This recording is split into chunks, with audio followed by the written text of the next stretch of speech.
Hello dear students, अब चलते हैं क्वेश्चन नंबर 21 की ओर। ये नीट के जो पेपर्स हैं, ये पेपर के जो क्वेश्चंस हैं वो हम सॉल्व कर रहे हैं। हर दिन 10 क्वेश्चन उठा रहे हैं। देयर इज नो डाउट कि पेपर बहुत टफ था, लेंदी था, टाइम लगा, लेकिन हम आपके साथ खड़े हैं to solve these questions with you. आइए शुरू करते हैं। Two cities a X and Y are connected by a regular bus service with a bus leaving in either direction every t minutes. ठीक है भाई। A girl is driving scooty with a speed of 60 km per hour in direction from x to y. Notices that the bus goes past her every 30 minutes in the direction of her motion. जिस direction में वो जा रही है वहां बस की जो स्पीड आ रही है, जो टाइम लग रहा है, वो 30 मिनट्स बाद बस आ रही है। दूसरी बात, अगर वो ऑपोजिट जाती है तो फिर उसके बाद जो टाइम लगता है वो 10 मिनट्स का लगता है। Choose the correct option for the period T of the bus service and the speed of the buses. Time दे रखे हैं, स्पीड्स दे रखी हैं। हमने एज्यूम किया let speed of bus be हमारे पास वीबी हो गई, एंड स्पीड ऑफ गर्ल मुझे पता है वो कितनी है, वो हमारे पास में है 60। तो जब गर्ल बस की डायरेक्शन में ही जा रही है उस केस में क्या होगा, वेलोसिटी ऑफ बस minus velocity of girl into time taken कितना होगा, तो कहता है टाइम लग रहा है 30 सेकंड बाद, तो इनटू 30/60। अब जब गर्ल के सामने से बस आ रही है, अपोजिट डायरेक्शन होगी तो स्पीड ऐड हो जाएगी, तो वीबी प्लस 60 हो जाएगा, इनटू टाइम लगा 10/60, 10 मिनट्स का टाइम। हम कैलकुलेट कर पाएंगे वेलोसिटी ऑफ बस। कैसे होगा जरा देखिए। 60 कैंसिल हो गया, 10 कैंसिल हो गया, हमारे पास में 3 टाइम्स, तो 3VB minus 180 is equal to VB plus 60। 3VB minus VB is 2VB is equal to 240। Velocity of bus आ गई 120 kilometre per hour. Velocity of बस मिल गई। अब आपको चाहिए कितना टाइम लग रहा है। टाइम कैसे निकालें, तो भाई टाइम के लिए पहले डिस्टेंस चाहिए होगी। तो डिस्टेंस कैसे आएगी भाई, डिस्टेंस एक पार्ट से आप निकाल सकते हैं। जैसे फर्स्ट पार्ट में ही 120 माइनस 60 इंटू टाइम कितना है 1/2, तो ये आ गया 60/2 30 किलोमीटर्स। और टाइम कितना लगेगा, कहता है 30 किलोमीटर अपॉन बस की स्पीड कितनी है 120, 1/4 आवर या फिर 15 मिनट्स। तो यहाँ जो हमारा ऑप्शन सही बैठता है वो फोर्थ ऑप्शन सही बैठता है। एक बात आप बता दें, क्वेश्चन फिर कह रहा हूं आसान नहीं है, ध्यान से समझिएगा। एक एक क्वेश्चन को आराम से समझते हैं, जल्दी नहीं करते एक एक क्वेश्चन के साथ।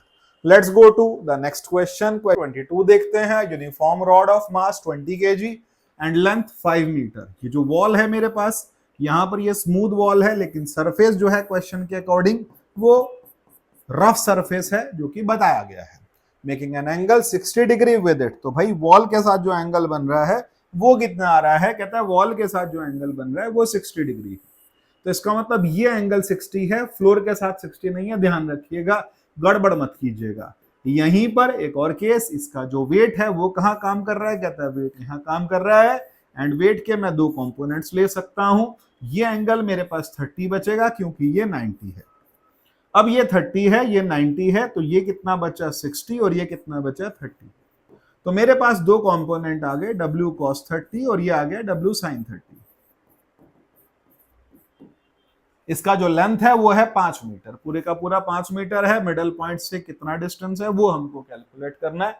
अब शुरुआत करते हैं काम की, कैसे करें। हमारे पास जो लेंथ है वो दे रखी है, फ्रिक्शनल फोर्स है, जब ये इधर को स्लाइड करेगी तो फ्रिक्शनल फोर्स इस तरफ लगेगा, जिसको मैंने F से दिखा दिया। यहीं पर एक नॉर्मल रिएक्शन आ जाती है जिसको मैंने N से दिखा दिया। यहां सिर्फ नॉर्मल रिएक्शन आएगी, लेकिन यहां पर क्या नहीं लगेगा, फ्रिक्शनल फोर्स नहीं लगेगा, क्योंकि वॉल स्मूथ है। अब बात आती है वेट। वेट कहां काम कर रहा है, नीचे। नॉर्मल रिएक्शन कहां काम कर रही है, ऊपर। W = NR। दूसरी बात, फ्रिक्शनल फोर्स यहां काम कर रहा है, फोर्स यहां पर काम कर रहा है, इक्विलिब्रियम में है, तो स्मॉल f = F2 हो गया। इसकी पूरी लेंथ 5 मीटर है, आधी लेंथ 5/2 5/2 मीटर है। अब हमने करना क्या है, हमको स्मॉल f की वैल्यू कैलकुलेट करनी है। इसके लिए हम क्या करें, हम वैल्यूज लगाते हैं। कैसे लगाएंगे, कहता है W, जब ये हमने टेकिंग मोमेंट इसको पॉइंट A ले लिया, इसको पॉइंट B ले लिया, कहता है taking moment about B,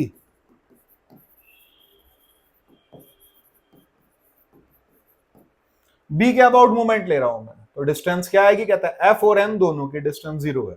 F2 multiplied with कहां से, तो कहता है F2 की मल्टीप्लाई इस पूरे के साथ होगी, तो कहता है यहां से जो डिस्टेंस आएगी वो परपेंडिकुलर डिस्टेंस क्या होगी, तो कहता है F2 की डिस्टेंस ले या फिर F2 का कंपोनेंट लेते हैं। F2 का कंपोनेंट कैसे कैलकुलेट करें, वैसे तो हम यहां से डिस्टेंस भी ले सकते हैं, कंपोनेंट के टर्म्स में ही आएगा, लेकिन ये एंगल मेरे पास बचता है 30, तो मेरे पास दो कंपोनेंट बनेंगे, F2 cos 30 और ये F2 sin 30। मेरे पास दो कंपोनेंट्स यहां पर बनते हैं, क्योंकि ये एंगल 60 है, अब ये एंगल 60 है, ये कितना होगा 30 और ये वाला कितना होगा मेरे पास में 60, तो मैं इसको ऐसे ले सकता हूं F2 sin 30 और ये F2 cos 30। अब मेरे को लेना है F2 into cos 30 का परपेंडिकुलर डिस्टेंस, कितना परपेंडिकुलर डिस्टेंस आ रहा है 5, टोटल का टोटल 5 आ रहा है डिस्टेंस वहां से, इज इक्वल टू हमारे पास दूसरा केस क्या है, कहता है वेट, वेट का कंपोनेंट कितना है W cos 30 इंटू डिस्टेंस कितनी आएगी 5/2, तो W cos 30 इंटू 5/2, और यहां पर जो आ रहा था W F2 sin 30 था, वो cos 30 नहीं था, तो हमारे पास sin 30 की वैल्यू 1/2 आती है। F2 मेरे पास में कितना है मुझे नहीं पता, sin 30 की वैल्यू 1/2 है, इंटू 5 आ गया, इज इक्वल टू W कितना है 200 किलो 20 है तो 200 न्यूटन हो जाएगा, cos 30 मैंने √3/2 लिख दिया, डिस्टेंस मैंने 5/2 लिख दिया, यहाँ 2 से 2 कट गया, 5 से 5 कट गया, और यहाँ 2 से जब कटा तो ये 100 आ रहा है, तो F2 की वैल्यू आ गई मेरे पास 100√3 न्यूटन, ये वैल्यू आ गई मेरे पास में 100√3 न्यूटन। क्वेश्चन 22 का ऑप्शन 2 करेक्ट आ रहा है। ऑप्शन 2 का मतलब सेट्स अलग अलग हैं, हर एक सेट में ऑप्शन भी अलग अलग होंगे, सेम ऑप्शन नहीं होंगे, सीक्वेंस डिफरेंट होंगे, आंसर सेम होगा। Let's come to next question. Question number आता है मेरे पास में 23। An oscillating spring mass system, a spring is connected to a box filled with sand। तो भाई स्प्रिंग लगा दिया और स्प्रिंग के साथ में हमने सैंड लगा दी, तो हमने यहां पर एक स्प्रिंग लगा दिया और उसके साथ में एक बॉक्स लगा दिया, बॉक्स के अंदर सैंड भरी है, लेकिन वो सैंड कॉन्टिन्यूअसली बाहर निकलती चली जा रही है। As a box oscillate the sand leaks slowly out of the box vertically so that the average frequency, frequency जिसको ओमेगा से दिखाएंगे, average amplitude of the system changes with the time. Which of the following options schematically depicts the changes correctly? तो भाई कैसे करेंगे, पहला case है यहाँ पर फ्रीक्वेंसी का, दूसरा है amplitude frequency, amplitude frequency, amplitude frequency, amplitude. होगा क्या, जब आप यहाँ समझिए कि सिस्टम से मास कम होगा तो फोर्स बढ़ेगा, और फोर्स की वजह से यहाँ पर फ्रीक्वेंसी जो होगी वो बढ़ेगी। वैसे मास पर डिपेंड नहीं करता, लेकिन जहां रिस्टोरिंग फोर्स बढ़ेगा उसकी वजह से एक्सेलरेशन बढ़ेगा, और एक्सेलरेशन बढ़ने का मतलब क्या होगा, ओमेगा जो है वो प्रोपोर्शनल होता है किसके, एक्सेलरेशन के, तो यहां पर ओमेगा प्रोपोर्शनल होगा और एक्सपोनेंशियली बढ़ेगा। तो इसका मतलब पहला पार्ट तो ये बढ़ रहा है। दूसरा पार्ट आता है कि एम्पलीट्यूड क्या होगा, एम्पलीट्यूड सेम रहेगा या घटेगा। तो भाई साहब ये बात समझ लीजिए कि एम्पलीट्यूड फ्रीक्वेंसी तो बढ़ रही है, लेकिन एम्पलीट्यूड कॉन्टिन्यूअसली बहुत तेजी से क्या होना शुरू हो जाएगा, घटना शुरू हो जाएगा। तो इसका मतलब क्या हो गया कि एम्पलीट्यूड घटेगा, फ्रीक्वेंसी क्योंकि मास कम होए चले जा रहा है, तो इसका मतलब क्या है, the average amplitude of the system change with time. तो उसका मतलब क्या है, घटने का मतलब क्या हुआ कि हमारे पास में एम्पलीट्यूड की वैल्यू यहां पर average amplitude of the system change with time, time के साथ साथ वो चेंज हो रहा है। Which of the following options schematically depicts. अब मेरे पास पहला केस आता है कि अगर ऑप्शन एम्पलीट्यूड सेम बना रहता है, तो भाई एम्पलीट्यूड सेम नहीं, एम्पलीट्यूड की वैल्यू जो होगी, यहाँ फोर्स बढ़ रहा है, फोर्स बढ़ने की वजह से स्प्रिंग का फोर्स बढ़ रहा है, मास घट रहा है, तो इसका मतलब क्या हुआ, ज्यादा तेज ऑसिलेट करेगा, तो ऑसिलेट करने के लिए फ्रीक्वेंसी बढ़ेगी, लेकिन एम्पलीट्यूड घटेगा अपोजिट डायरेक्शन में। अपोजिट डायरेक्शन का मतलब बढ़ेगा, हमारे पास ये रिलेशन आएगा। तो ये रिलेशन सेकंड ऑप्शन में बनता है, जहां फ्रीक्वेंसी भी है और दूसरा केस एम्पलीट्यूड का भी है। Let's go to the next question. Question number आता है 4। 24th क्वेश्चन क्या कहता है, a balloon is made up of material of surface tension S and inflation outlet, यहां सब वैल्यूज दे रखी हैं। It is filled with a gas of density rho, spherical radius, when the gas is allowed to flow freely out of it the radius changes इतना, and time t, if the speed velocity is depending on, क्या कहते हैं, gas, यहां पे सब कुछ बता दिया। अब बोलता क्या है r, तो t प्रोपोर्शनल है s की पावर अल्फा, a की पावर बीटा, r की पावर रो की पावर गामा और r की power delta.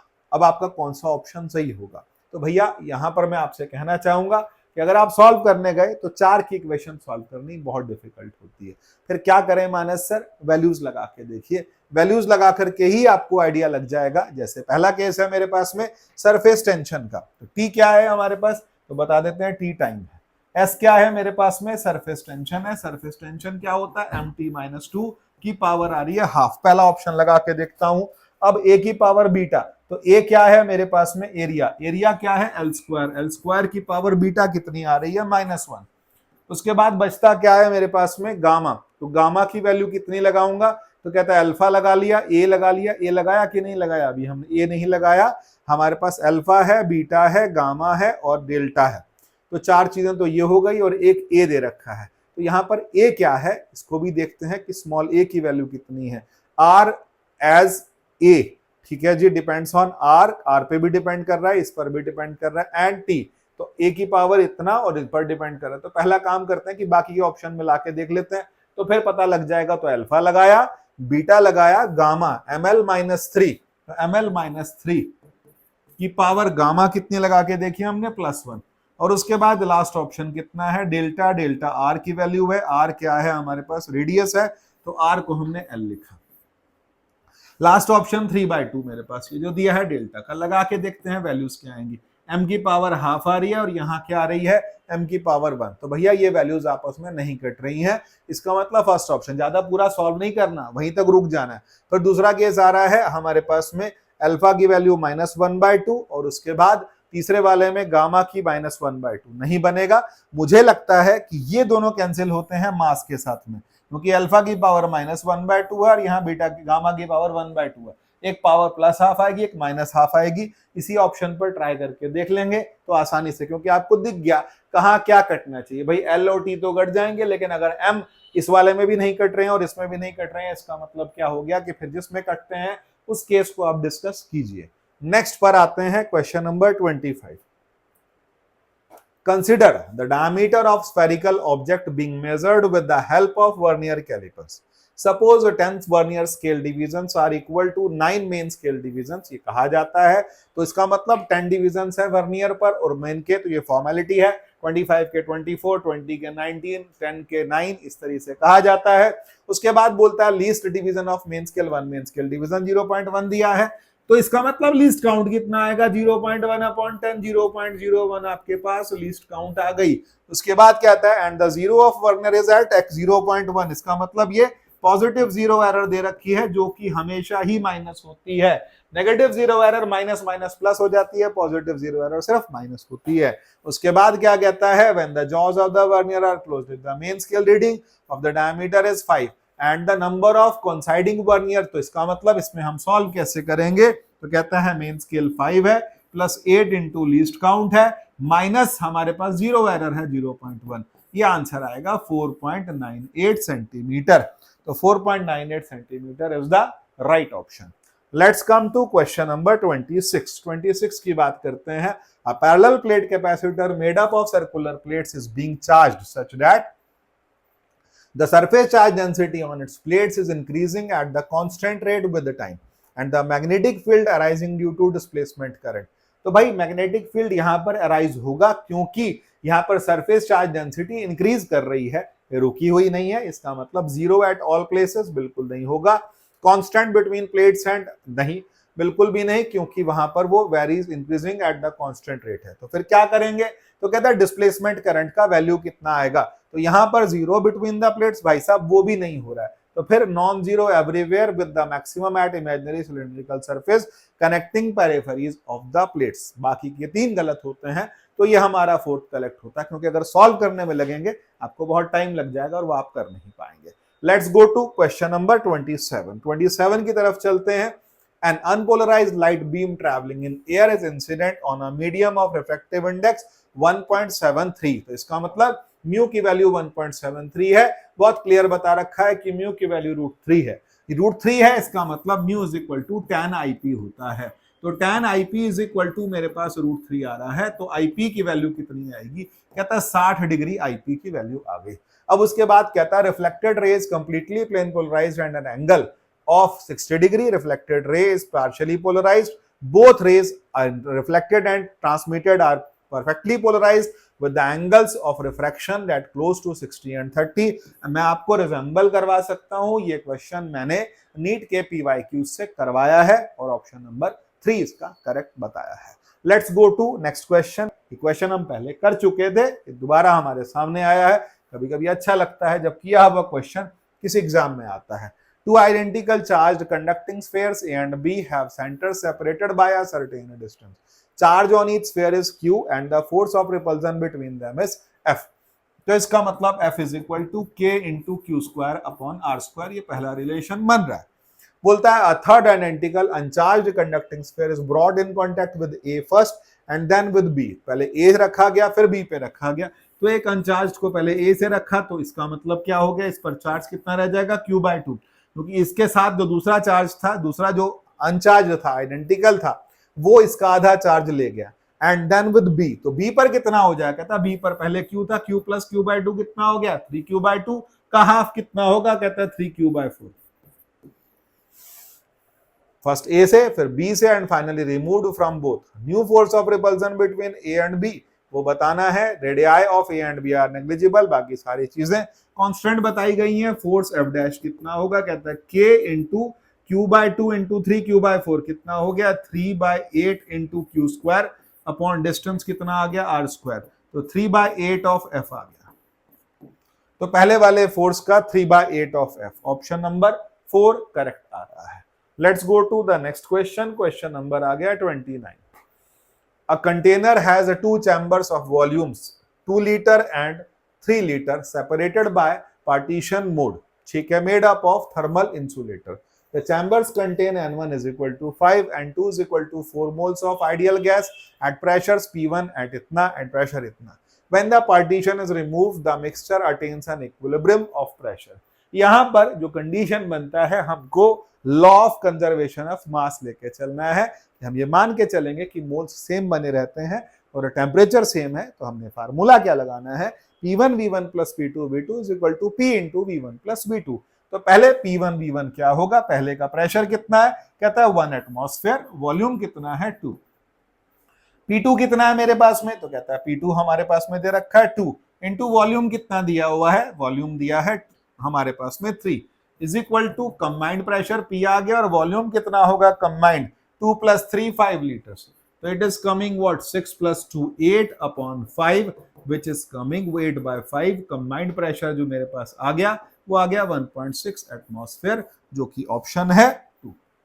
Let's go to the next question. 29 के बाद 30th question. The particle of mass m is moving around the origin with a constant force pulling it towards the origin. If the Bohr's model is used to describe its motion, the radius of the nth orbit। तो भाई radius के लिए मैं आपको एक बात बता दूं बहुत क्लियर कि रेडियस, क्योंकि केस तो इलेक्ट्रॉन का ही है, तो रेडियस का जो फार्मूला होता है, अगर आपको ध्यान हो, एक कांस्टेंट 0.529 इंटू एन स्क्वायर रहता है।